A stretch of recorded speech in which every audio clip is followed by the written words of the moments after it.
Sir अभी जिस तरीके से मोदी जी भी कह रहे थे कि पॉजिटिव रहिए, देश का प्रधानमंत्री है और आपने देखा होगा कि पश्चिम बंगाल में हो या असम में हो रैली पर रैली हो रहा था। कोरोना काल के वक्त में तमाम भीड़ इकट्ठा करे हुए थे और वो उनका ही खुद बोल रहे थे कि जहाँ तक नजर जाते सिर्फ भीड़ ही भीड़ दिखाई दे रही थे। बिल्कुल। क्या कोरोना काल में वहाँ पर क्या कोरोना नहीं फैलेंगे या 2 तारीख के बाद ही सर वहाँ पर कोरोना नजर आएंगे? देखिए, आपने स्वयं कह दिया, जिस तरह से हमारे आदरणीय प्रधानमंत्री जी लाखों की 10-10 लाख की भीड़ का संबोधन कर रहे थे बिना मास्क लगाए, कोई मास्क नहीं था उनके चेहरे पर। और जब उनकी रथनुमा गाड़ी प्रचार में निकलती थी, रथ यात्रा निकलती थी आपके आदरणीय गृह मंत्री जी की, तो लाखों लोग साथ चलते थे।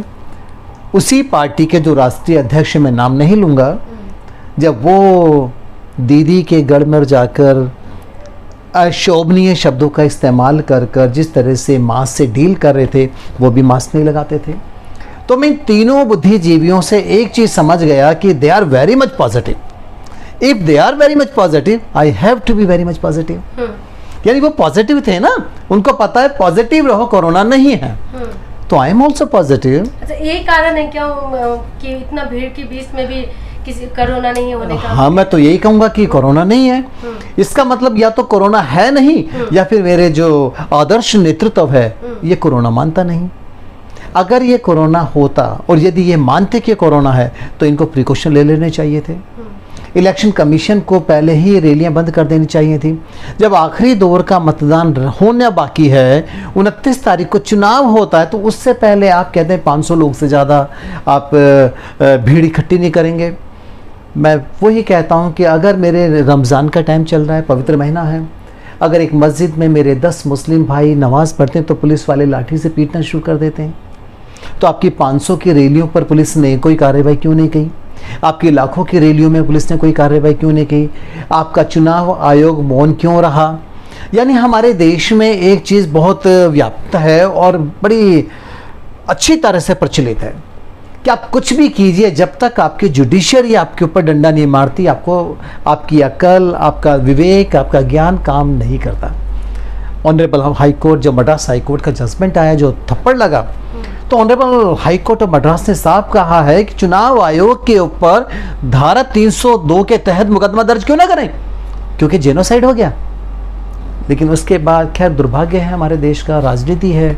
और मैं तो बस अपने निवासियों से यही प्रार्थना करूंगा कि आप जितनी मर्जी रैलियां अटेंड करें, लेकिन खुद सावधानियां बरतें। सर अभी जैसे राजनीति आप बता रहे हैं, अगर दिल्ली की बात करें या दूसरे राज्य की बात करें, हम खास करके दिल्ली की बात करते हैं। दिल्ली में जिस तरीके से ऑक्सीजन की कमी है या बेड की कमी है, तमाम बातें हम सुनने के लिए हमें मिल रहे हैं। उसके बीच में हमें राजनीति भी नजर आ रहे हैं यहाँ पर। क्या ये सारी चीजें जितना भी आरोप प्रत्यारोप एक दूसरे के ऊपर लगा रहे हैं, क्या उनका ध्यान सिर्फ लोगों की जान बचाने में नहीं होना चाहिए इस वक्त? बहुत बढ़िया बात कही है आपने, और यही दुर्भाग्य है जून, चाहे वो दिल्ली का हो या उत्तर प्रदेश का। मैं दिल्ली का निवासी हूँ, आप दिल्ली की निवासी हैं। कभी कभी घृणा होती है ऐसा कहते हुए कि हम दिल्ली के निवासी हैं। दिल्ली में 2 राजनीतिक घराने हो गए। आपको मैं थोड़ा सा अगर 20 साल पहले शीला दीक्षित के समय में लेके जाऊं, आपने देखा है उस समय को, एक निर्भया कांड हुआ था, बड़ा बेदर्द था और बहुत दुखनीय था, बहुत निंदनीय था, सबने उसकी निंदा की। उस समय यही चीफ मिनिस्टर और केंद्रीय सरकार में जो इस समय पार्टी है, उसका एक मुखौटा बनकर, एक प्रतिनिधि बनकर धरने पर बैठ गया और निर्भया कांड के मामले में इस तरीके से उठाया इसने। तो यही मुख्यमंत्री उस समय कहता था कि दिल्ली पुलिस हमारे हाथ में नहीं है, इसलिए हम कुछ नहीं कर पा रहे। शीला दीक्षित के पास भी दिल्ली पुलिस नहीं थी। शीला दीक्षित ने 15 साल देश पे राज किया दिल्ली के ऊपर। उस समय कभी कांग्रेस की सरकार सेंट्रल में रही तो कभी बीजेपी की रही, लेकिन आपने कभी सुना नहीं होगा कि कॉरपोरेशन के कर्मचारियों को तनख्वाह नहीं मिली, या दिल्ली के किसी निवासियों को वेतन मिलने में या अपनी आजीविका चलाने में कोई परेशानी हुई। ये दोनों के दोनों उच्च कोटि के नाटकबाज हैं। ये दोनों सिर्फ राजनीति कर रहे हैं। दिल्ली में मुझे लगता नहीं कि ऑक्सीजन की कमी है। अगर आदरणीय मुख्यमंत्री जी, अगर आप ये कहते हैं कि दिल्ली में ऑक्सीजन की कमी है, आपको 700 मेट्रिक टन चाहिए, इन्होंने 480 दी, तो मुख्यमंत्री होने के नाते आपकी अहम भूमिका थी। जो कालाबाजारी कर रहे हैं उसको क्यों नहीं बंद किया? आपने उनके खिलाफ एनएसए क्यों नहीं लगाया? आप तो धरना प्रधान हैं। जब आप देश के राज्य के इतने हितैषी थे तो आप तो समय समय पर धरने पर बैठते थे। सुशील कुमार शिंदे जिस समय होम मिनिस्टर थे तो आपने बोट क्लब पर जाकर धरना दे दिया था, जबकि देश 26 जनवरी को उत्सव मनाने वाला था। तो आज क्या हुआ, आपने तो एलजी के ऑफिस में जाकर धरना दे दिया था। आज तो देश में दिल्ली की जनता की जान का सवाल है प्रभु। आप आओ, धरने पे बैठिए ना, मिल जाएगी ऑक्सीजन। आज धरना प्रधान, धरनाविद, ये आंदोलन जीवी को क्या हो गया?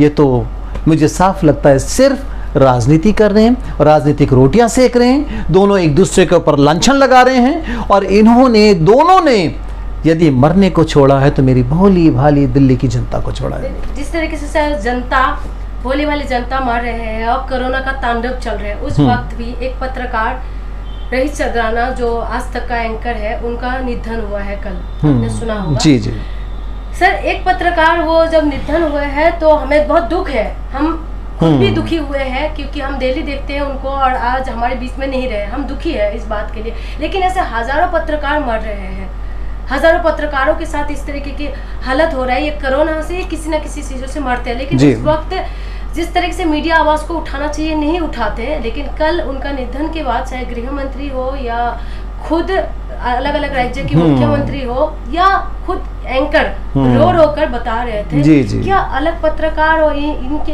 ऐसे पत्रकारों के बीच में क्या ये सारी बातें नहीं उठना चाहिए कि दूसरे पत्रकारों के साथ भी ऐसा क्यों होता है? देखिए, आपके शब्दों में जो दर्द है उस दर्द को मैं महसूस करता हूँ और मैंने किया।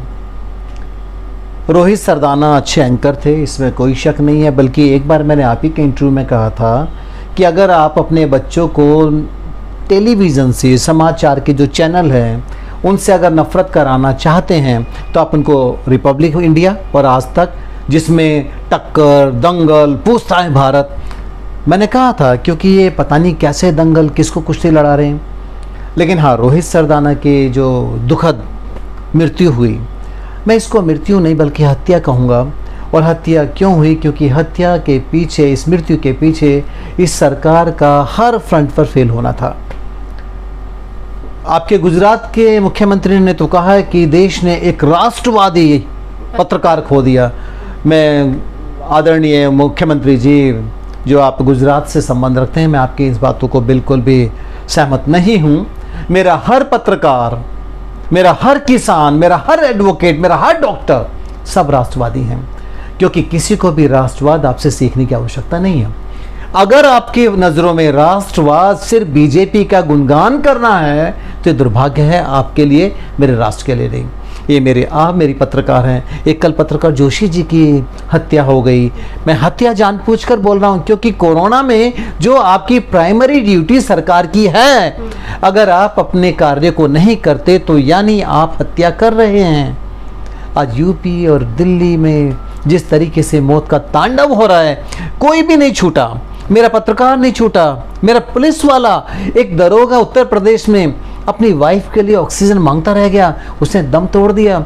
उत्तर प्रदेश में मेरा एक बुजुर्ग अपनी वाइफ की लाश को साइकिल के अंदर लेके जा रहा था। इस सरकार की नज़रों से, एक सरकार की आंखों से एक संवेदना का अश्रु रूप भी नहीं निकला। ये बड़ा दुर्भाग्य है और पूरे देश के लिए है। और ये तांडव के बीच में भी सर चुनाव हो रहा था। अगर आप देखते हैं कि पंचायत चुनाव भी हो रहा था, वहाँ पर कितना सारे टीचरों का डेथ हुआ है सर। जी जी, उसमें क्या कहेंगे सर? ये सारी चीजें हम कैसे ठीक कर सकते हैं? क्या कदम आगे बढ़ा सकते हैं? क्या मीडिया इसमें सवाल नहीं उठा सकते सत्ता से, या क्या सलूशन है इसका? आम जनता के लिए आप क्या मैसेज देना चाहेंगे सर? बस मैं यही कहना चाहूँगा अपने प्रिय देशवासियों को, अपने राज्यवासियों को, कि ऑनरेबल सुप्रीम कोर्ट, जो हमारे ऑनरेबल जस्टिस चंद्रचूड़ की एक स्टेटमेंट आई कल, उन्होंने एक ऑर्डर पास किया। उत्तर प्रदेश में एक अध्यादेश आ गया, एक आदेश आ गया, शासन आदेश था कि अगर आप ऑक्सीजन के लिए या मेडिसिन के लिए अगर कोई आप लेने के लिए जाते हैं, अगर भीड़ लगाते हैं तो आपके ऊपर कार्रवाई होगी, पुलिस डंडे मारेगी। ऑनरेबल सुप्रीम कोर्ट ने कल कह दिया, अगर किसी ने ऐसा करने से रोका तो कंटेम्प्ट ऑफ कोर्ट होगा, सुधर जाओ पुलिस वालों और डीएम और जितने भी लोग हैं। तो ऐसा कदम ऑनरेबल सुप्रीम कोर्ट ने उठाया।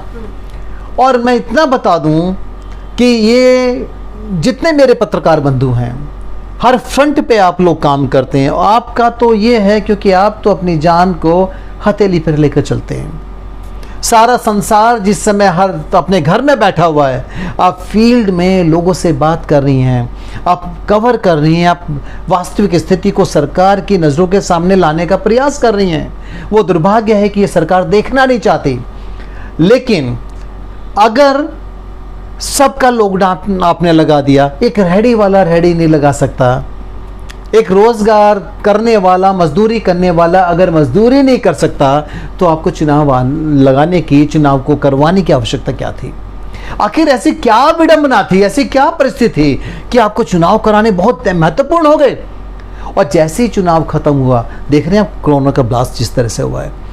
एक और मजे की बात देखिए कि आप रजिस्ट्रेशन कराते हैं कि 18 साल से ऊपर के सारे लोग वैक्सीन के लिए रजिस्ट्रेशन करा लें। आपको यही नहीं पता कि आपके पास वैक्सीन है, और फिर आप एक दिन पहले जाकर बोलते हैं, कल ही मुख्यमंत्री ने बोला है कि नहीं, कोई भीड़ ना लगाएं क्योंकि हमारे पास वैक्सीन नहीं है। ये क्या खेल हो रहा है? आदरणीय ममता बनर्जी ने कहा था ना कि कोलकाता में खेला हुए, जून में आपके माध्यम से बता दूं पूरे देश में खेला हुआ, दिल्ली में खेला हो रहा है। अब ये कौन खेला कर रहे हैं? एक रामधारी सिंह दिनकर साहब की कविता की पंक्ति मुझे याद आ गई कि जो आज तटस्थ हैं, समय लिखेगा उनका भी अपराध। तो इनका अपराध लिखा जाएगा, विश्वास रखिए। बस नागरिक सुरक्षित रहें। ठीक है, आप लोग सुरक्षित रहिए। आप किसी की भी भक्ति कर सकते हैं, चाहे वो कोई सा भी पार्टी हो, क्योंकि भक्ति में तो आप लोग लीन हैं। आप किसी की भी भक्ति कर सकते हैं, लेकिन इस वक्त, कम से कम इस वक्त तो सुधर जाइए, क्योंकि आपकी कोई भी राजनीतिक पार्टी आपकी मदद नहीं करेंगे, कोई भी नहीं आएंगे। आपने देखा होगा कितना बीजेपी का खुद विधायक किस तरीके से मौत के मुंह में गए हैं, किस तरीके से पत्रकार मर रहे हैं। कोरोना ने किसी, ना तो राजनीतिक पार्टी को देखते हैं, ना तो किसी धर्म विशेष को देखते हैं। इसीलिए ये वक्त है कि कोरोना ने जिस तरीके से तांडव मचाए, आप ना मचाएं, क्योंकि आपको सुधरना चाहिए। आपको इस वक्त ये ध्यान में रखना चाहिए कैसे आपके परिवार और आपका देश सुरक्षित हो सके। राजनीतिक पार्टी की जो गलती है उसमें आपको देखना जरूरी है, क्योंकि भक्ति तो करने के लिए पूरा वक्त पड़ा हुआ है। ये वक्त आपका है कि आप आंखें खोल के देखें और भक्ति में जो लीन है उस भक्ति से आप बाहर आ सके। सुरक्षित रहिए, खुश रहिए, पॉजिटिव रहिए और सैनिटाइज करते रहिए, मुंह पे मास्क लगा के रहिए। आपका शुभ चिंतक, आपका परिवार आपके साथ बने रहे, यही हम भी कामना करते हैं। नया मुद्दे के साथ मैं फिर से आऊंगी, तब तक आप लोग हमेशा बने रहिए।